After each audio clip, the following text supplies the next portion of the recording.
सर्वांना नमस्कार।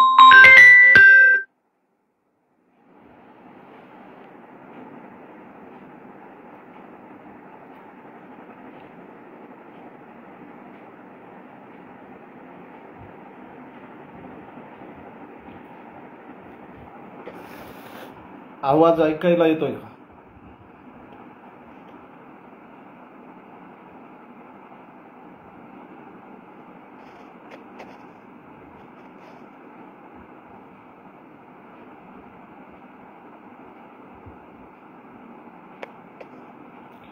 दोन मिनिट फक्त थांबूया। 2 मिनिटांमध्ये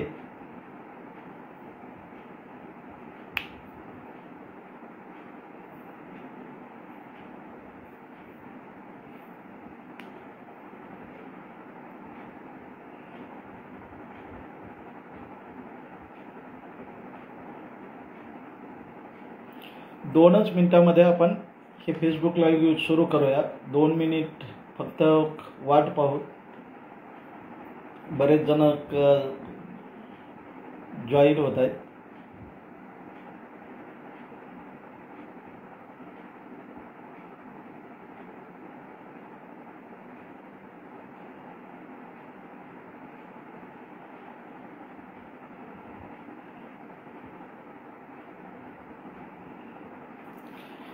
मित्रांनो, सर्वांना नमस्कार।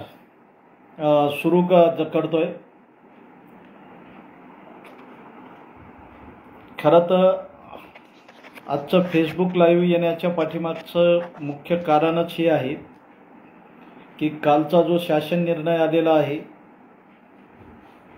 या शासन निर्णयाच्या संदर्भामध्ये पुढील या शासन निर्णयाची अंमलबजावणी करण्याच्या संदर्भामध्ये आणि हा शासन निर्णय तातडीनं कसा लागू होईल याच्या संदर्भामध्ये आपण नेमकी कुठली भूमिका घेतली पाहिजे, काय केलं पाहिजे, नेमकं आपलं स्वतःचं याच्यामधलं योगदान नेमकं काय राहणार आहे याच्या संदर्भामध्ये सर्वांना माहिती देणं गरजेचे झालेले आहे। सर्वांचं सहकार्य घेणं गरजेचं झालेलं आहे। कारण शासन निर्णय आला म्हणजे आपलं काम झालं असं कोणीही समजण्याचा गैरसमज करून घेऊ नका। त्याचं कारण असं आहे की 14 ऑक्टोबर 2024चा शासन निर्णय सेम ॲज इट इज शासन निर्णय आता माझ्यासमोर मी स्क्रीनवर शासन निर्णय समोर ठेवलेला आहे। हा शासन निर्णय 14 ऑक्टोबरला सुद्धा आपला शासन निर्णय असाच आला। 10 ऑक्टोबर 2024ला मंत्रिमंडळ बैठक झाली। या मंत्रिमंडळ बैठकीमध्ये 14 ऑक्टोबर 2024चा शासन निर्णय निर्गमित करण्यात आला। हा शासन निर्णय निर्गमित करत असताना शासनानं त्याच्यामध्येही शेवटचा एक 9वा मुद्दा टाकला होता। 14 ऑक्टोबर 2024च्या शासन निर्णयामध्ये सदर शासन निर्णय माननीय मंत्रिमंडळ बैठकाची मंत्रिमंडळ बैठकीच्या 10 ऑक्टोबर 2024च्या मंत्रिमंडळ बैठकीच्या सहमतीने हा शासन निर्णय काढण्यात आला म्हणून त्यावेळेला आपल्याला सांगितलं होतं। त्याच्यामध्ये एक हेड दिल्या गेलेले होते आणि या हेडमधून सदरील कर्मचाऱ्यांचा वेतन अनुदानाचा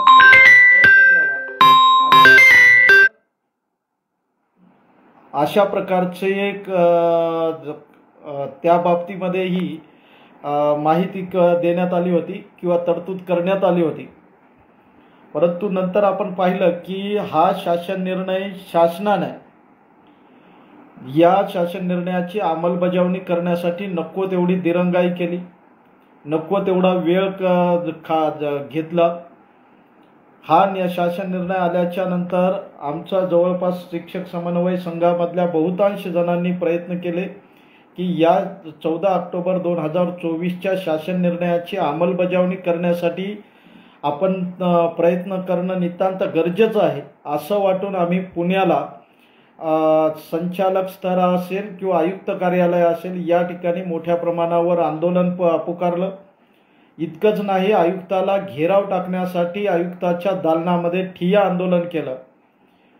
परंतु असं जरी असलं तरीही शासनानं त्या गोष्टीकडे गांभीर्यानं लक्ष दिलं नाही.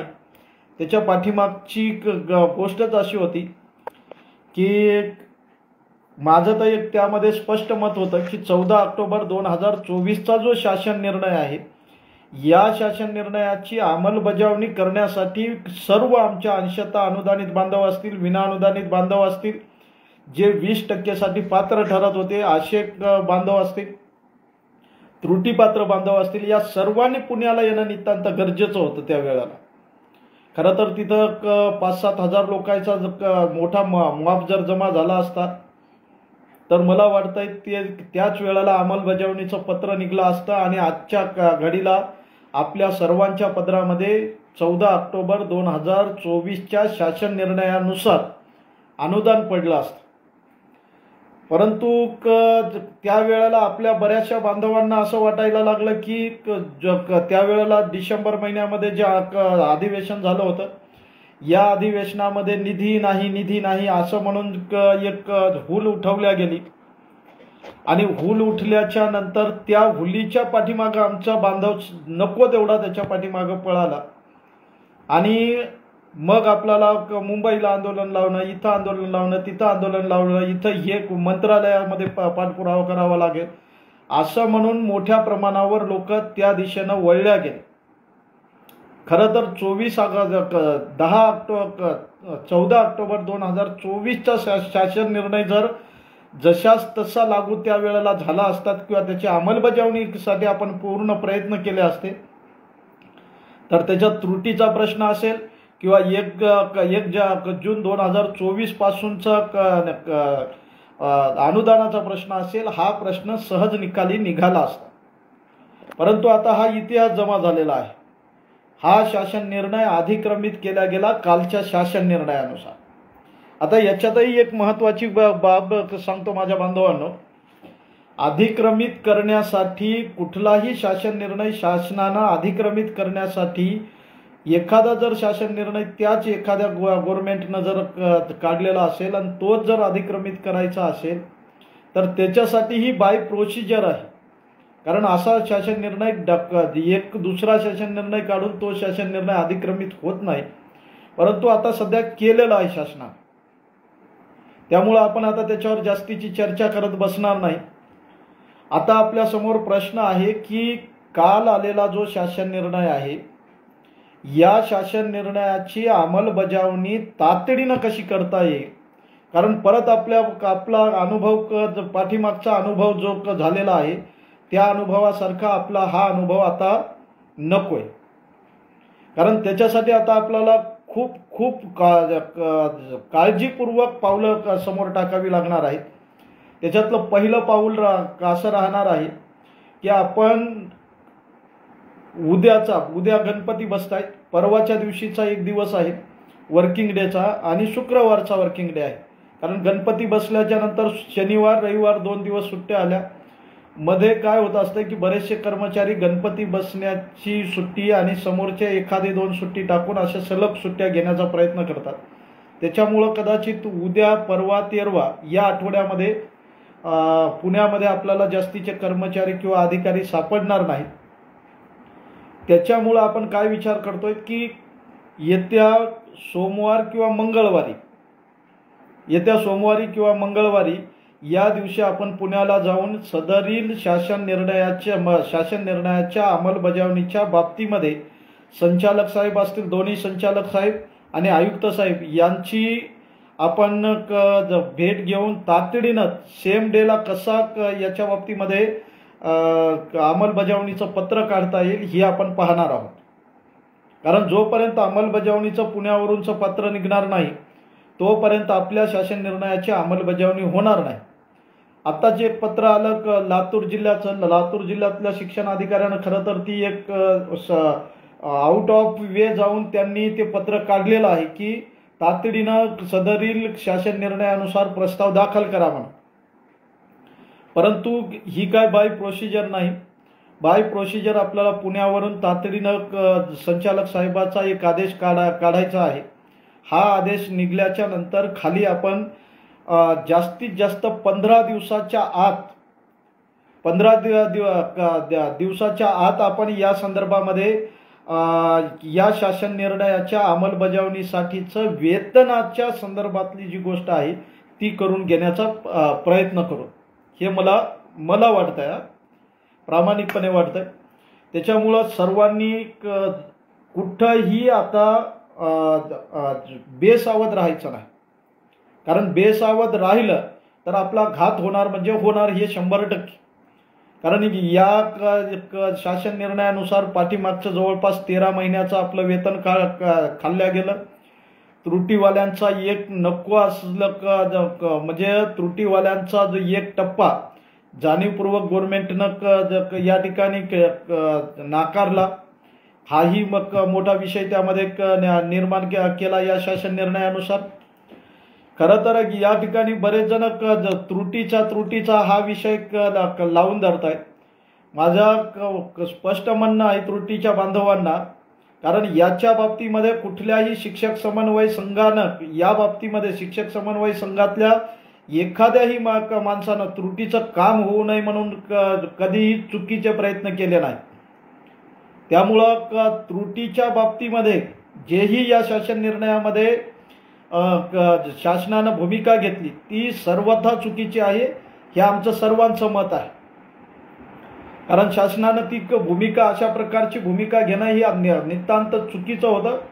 कारण त्याच्यासाठीचा काय खूप मोठा निधी लागणार नव्हता. 90 कोटीपर्यंतचा निधी लागणार होता. एवढ्या निधीमध्ये त्रुटीचा विषय निकाली निघला असता. परंतु माझं एक त्रुटीपात्र बांधवांना नम्र विनंती आहे, समन्वयकांच्या नावानं खडे फोडण्यापेक्षा काही गोष्टी ज्यांनी चुकीच्या केलेल्या आहेत त्या चुकीच्या लोकांच्या संदर्भामध्ये त्यांना तुम्ही जाब विचारणं नितांत गरजेचं आहे की नाही. कारण नको असलेली गोष्ट खरं म्हणजे तर या ठिकाणी आम्ही वारंवार अगोदरच मी बोंबलत होतो, अरे बाबा व्हॉट्सअप फेसबुक याच्यावर इंस्टाग्रामवर बोंबलू नका ना. तुम्ही बोंबलायचं असेल तर आपण प्रत्यक्ष भेटू, सगळेजण एकत्रित येऊन चर्चा करून त्याच्यातून काय मार्ग काढायचा आहे ते आपण ठरवू. परंतु नको तेवढा घर बशा लोकांनी नको तेवढी त्या व्हॉट्सअप फेसबुकवर चर्चा रंगवली, नको तेवढी गव्हर्नमेंटच्या डोक्यामध्ये ही गोष्ट काढून दिली आणि त्याचा दुष्परिणाम असा झाला की आज आपल्याला त्रुटीचा नको ती गोष्ट आपल्या समोर भेटायला सुरुवात झाली. असो ती गोष्ट झाली का आता त्याच्या बाबतीमध्ये जास्तीचं बोलायची मला वाटत नाही की जास्तीचं बोललं पाहिजे. परंतु एक गोष्ट त्रुटीच्या बांधवांच्या बाबतीमध्ये आपण मात्र निश्चितपणानं करणार आहोत. पहिले बांधवांनो, सर्व अंशतः अनुदानित बांधवांनो आणि नवीन टप्प्यावाल्या बांधवांनो माझी नम्र विनंती आहे की पहिले हा टप्पा कसा पदरात पाडून घेता येईल हे पाहायचं आहे आपल्याला. आता हे पेमेंट आलेला टप्पा कसा पदरात पाडून घेता येईल हे पहिले पाहायचं आहे. कारण आपल्या छोट्याशा चुकीमुळं परत गव्हर्नमेंटच्या हातामध्ये आम्हाला कोले द्यायची इच्छा सध्या तरी नाही. कारण जर आम्ही अशाच प्रकारचं एकमेकामध्ये लढण्याचा प्रयत्न केला किंवा आम्हाला भेटलं नाही मग दुसऱ्याला भेटत आहे, अरे जे भेटतंय सध्या ते पहिले घ्या आणि जे भेटणार नाही त्याच्यासाठी आपण लढूया. काय मग त्याच्यासाठी लढण्यासाठीचा माझं आज सकाळपासून बऱ्याचशा आमच्या मुख्य समन्वयकासोबत बोलणं चालू आहे की आता सध्या आपला जो टप्पा आलेला आहे हा टप्पा मग तो त्रुटीचा एक टप्पा का असना तो टप्पा तो मिळाला पाहिजे, त्याचं पेमेंट आमच्या अकाउंटला आलं पाहिजे. हे आम्ही 1-1.5 महिन्याच्या आतमध्ये ही सगळी प्रोसिजर करून हा टप्पा आपण आपल्या पदरामध्ये पाडून घेऊ.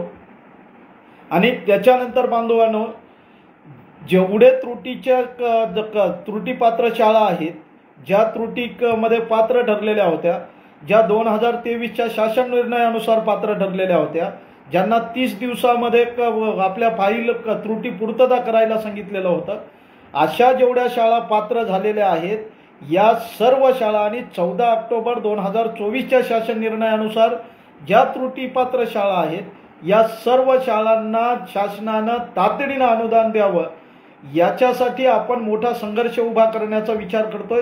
आमचं सगळं शिक्षक समन्वय संघाच्या जवळपास पदाधिकाऱ्यांचं बोलणं झालं आणि त्या बोलण्यामधून आम्ही असं ठरवलंय की सध्या पहिले आम्ही सध्याचा जो आमचा प्रश्न आहे की हा आलेला टप्पा आम्हाला तातडीनं मिळवून घ्यायचा आहे आणि हा मिळवून घेतल्याच्या नंतर हा एकदा आपल्या अकाउंटला येऊन पडला, या अकाउंटला येऊन पडला की मग आपण निश्चिंत झालो की आपला एक टप्पा फिक्स झालेला आहे. नंतर आपण त्याच्या संदर्भामध्ये आम्ही समन्वय संघाचे मुख्य पदाधिकारी आमचं ठरलेलं आहे त्याच्या बाबतीमध्ये काय करायचं. मी फेसबुक लाईव्हमध्ये त्या बाबतीमध्ये काही बोलणार नाही, कारण ही गोष्ट काय बोलून आम्ही नको तेवढा घर बसायला ही गोष्ट आम्हाला सांगण्याची गरज वाटत नाही.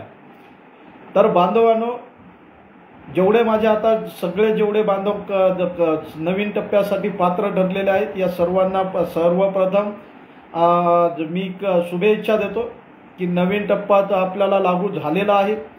या टप्प्यावर या शासन निर्णयामध्ये, कालच्या शासन निर्णयामध्ये निधी सहित, खरं तर पहिल्या शासन निर्णयामध्ये तेच होतं, मी बोंबलू सांगत होतो बाबा रे, निधी सहित पहिलाही शासन निर्णय दिलेला होता, आपल्याला फक्त अंमलबजावणीचं पत्र काढायचं होतं. आता या शासन निर्णयामध्ये सुद्धा तशा प्रकारचा आता निधी त्यानं प्रत्येक पॅरेग्राफला निधी दिलेला आहे की वाढीव 20%च्या ज्या 60% ज्या शाळा आहेत त्याच्यासाठी 304 कोटीचा म्हणजे नवीन 20%च्या शाळा आहेत, अशा ज्या 20%वर शाळा आहेत त्यांना नवीन 20%चा वाढीव टप्पा 304 कोटी, 40% वर शाळा आहेत त्यांना 60% साठीचं जवळपास 276 कोटी आणि 60% वरून 80% वरच्या ज्या शाळा आहेत त्यांच्यासाठी 341 कोटी आणि नवीन ज्या शाळा येणाऱ्या आहेत त्यांच्यासाठी 48 कोटी अशा प्रकारचं शासनानं बजेट दिलेलं आहे. आता याच्यामध्ये बजेट दिलेलं आहे, उद्या आयुक्तानं किंवा संचालकांना असं म्हणता कामा नये की याच्यामध्ये कुठल्याही प्रकारची निधीची तरतूद नाही. त्याच्यासाठी बांधवांनो, आपण मंगळवारी, येत्या पुढच्या आठवड्यामध्ये मंगळवारी मोठ्या संख्येनं त्रुटीपात्र बांधवांना सुद्धा माझी नम्र विनंती आहे, त्रुटीपात्र बांधवांना सुद्धा नम्र विनंती आहे, कुठल्याही प्रकारचं याच्यामध्ये हा टप्पा आलेला टप्पा मिळवून घेण्यासाठी प्रयत्न करा बांधवांनो. काय, कारण एक गोष्ट मिळवायची, कारण आपण बोट धरलं तर मनगट धरणारे माणसं आहोत. शासनानं आपल्या शासनाचं आपल्या हातामध्ये बोट आलेलं आहे, 100% आपण मनगट धरून नंतर कमरेला हात घालू. त्याच्यासाठी माझी नम्र विनंती आहे, कोणीही असं हे कोण पंकज नवघरे कोणी माफ करणार नाही, म्हणजे नेमका घात कोणी केला असं म्हणताय त्रुटीपात्र बांधवांचा. अरे, ज्या लोकांनी घात केला त्याच्या बाबतीमध्ये तुम्ही बोललं पाहिजे आणि तेही ज्यांनी याच्या बाबतीमध्ये आर्थिक व्यवहार केलेला आहे अशा लोकांना तुम्ही धारेवर धरलं पाहिजे. त्या आर्थिक व्यवहारामुळं आणि घाणेरड्या गोष्टीमुळं नको ती गोष्ट तिथं ओपन झाली, शासनाकडे ओपन झाली आणि त्यामुळं ही समोर ही गोष्ट आलेली आहे. नको त्या गोष्टी करायच्या आणि नको तिथं तोंड मारायचं, ही चुकीची गोष्ट होती ना. शिवराम म्हस्के त्यावेळेला बोंबलू सांगत होता, अरे बाबा चला रे पुण्याला, चला पुण्यामध्ये बसा. 5-6 हजार लोक आले असते तर सगळ्याचा प्रश्न 14 ऑक्टोबर 2024च्या शासन निर्णयानुसार लागला असता की नसता. काहीतरी आपलं बोलायचं म्हणून बोलू नका. काही समन्वयकांनीच घात केला. पंकज नवघरे, तुम्ही जर समजत असाल तर कोण आहेत ते समन्वयक आम्हाला सांगा, आम्ही त्यांना निश्चितपणानं बोलू. आणि तुम्ही जर तुम्हाला माहीत असतील त्याचे नावं तर तेही नावंही सांगा, आमच्या समोर उघड करा. उगा कोणाच्याही विनाकामाचं कोणावरही टीका टिप्पणी करू नका. आणि आलेला टप्पा, स्वतःचा आलेला टप्पाही विनाकामाचा वाया घालू नका. कारण जी गोष्ट आजपर्यंत ही गोष्ट लांबण्याचं कारण म्हणजे नको तेवढी आम्ही व्हॉट्सअप, फेसबुक आणि इंस्टाग्रामवर चर्चा रंगवली, ते याच्या पाठीमागचं कारण आहे. नसता आमचा एवढाही टप्पा गेला नसता. एवढं मोठं नको तेवढं मोठं 8 आणि 9 जुलैला आंदोलन करावं लागलं. त्या आंदोलन करण्याच्या पाठीमागही अशाच प्रकारची काही मनोवृत्ती होती. अरे बस झालं ना, आता किती दिवस या गोष्टी करत राहणार आहात. जे आता सध्या दिलंय गव्हर्नमेंटनं ते घ्या, आणि जे गव्हर्नमेंटनं दिलेलं नाही त्याच्यासाठी आपण लढूत ना. त्या लढण्यासाठी आपण जास्तीत जास्त लोकांना प्रेरित करू, आणि आम्ही ठरवूत ना त्याच्यामध्ये 100% त्रुटी पात्र बांधवांना न्याय कसा मिळेल याच्यासाठी येत्या 15 दिवसाच्या आत आमचं एक म्हणजे सविस्तर अशा प्रकारचं नियोजन ठरणार आहे. त्याच्यामुळं परत त्रुटी पात्र बांधवांना माझी नम्र विनंती आहे की अशा प्रकारची कुठलीही भूमिका तुम्ही आता व्हॉट्सअप, फेसबुक, इंस्टाग्रामवर घेऊ नका. काहीतरी आता ताई घर बसे लोकच ही जास्तीची गोष्टी रंगवत बसतात, तर ही गोष्ट करू नका.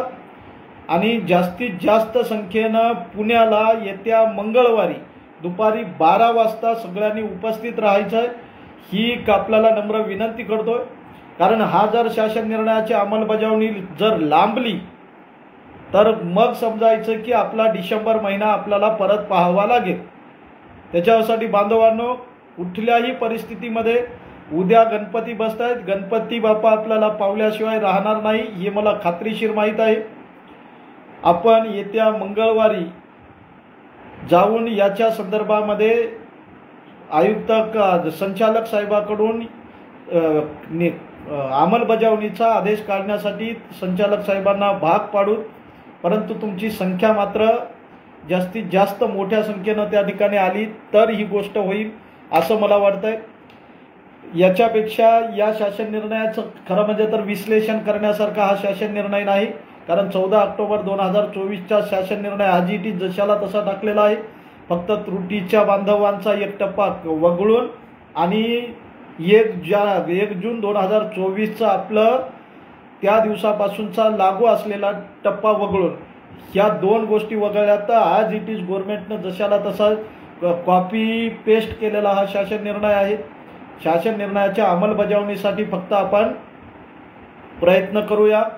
त्रुटीच्या शुद्धीपत्रकाच्या संदर्भामध्ये 15 दिवसाच्या आत आम्ही खरं तर आज समन्वयक सगळेच बोललोत आम्ही एकमेकांसोबत, आणि 15 दिवसाच्या आत त्रुटीच्या संदर्भामध्ये आम्ही निश्चित निर्णय घेणार आहोत की आपल्याला कायदेशीर मार्गाने कुठली गोष्ट करता येईल आणि त्रुटीचा टप्पा कसा वाढीव टप्पा मिळवता येईल हे आपण पाहूया. परंतु ज्या लोकांनी काही व्यवहार जर कोणत्या लोकांसोबत केले असतील तर तुम्ही सरळ त्या लोकांना प्रश्न विचारा. आमचं स्पष्ट मत आहे की ज्या लोकांसोबत काही लोकांनी व्यवहार केलेत म्हणून ऐकायला भेटलं आम्हाला, त्या लोकांना जाब विचारा, काय रे बाबा कशामुळे झालं आमचं असं, ते विचारा त्यांना प्रश्न. दुसऱ्याचे विनाकामाचं समन्वय संघ असा, समन्वय संघ तसा, या फालतू गोष्टी करत बसू नका हे मला आपल्याला नम्रपणानं सांगायचं आहे. फक्त पुण्याला आपल्याला मंगळवारी जायचं आहे, शासन निर्णयाच्या अंमलबजावणीचं पत्र काढायचं आहे. याच्यासाठीच मला आपल्यासोबत थोडंसं या 10-15 मिनिट बोलायचं होतं. एवढंच बोलून मी माझं बोलणं या ठिकाणी संपवतो. धन्यवाद. नमस्कार.